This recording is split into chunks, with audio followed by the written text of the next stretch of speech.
How to cancel debit order on Capitec app. Hello everybody, if you guys are wondering how, you may follow up this method. So go ahead and open up a browser. For example, this one right here, and type in Capitec in the search bar.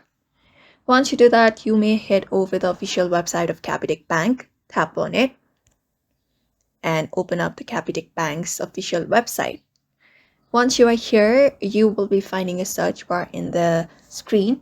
So you may go ahead and in the search bar, type in cancel debit order. Just go ahead and type in that and hit go. And once you do, you will be getting results.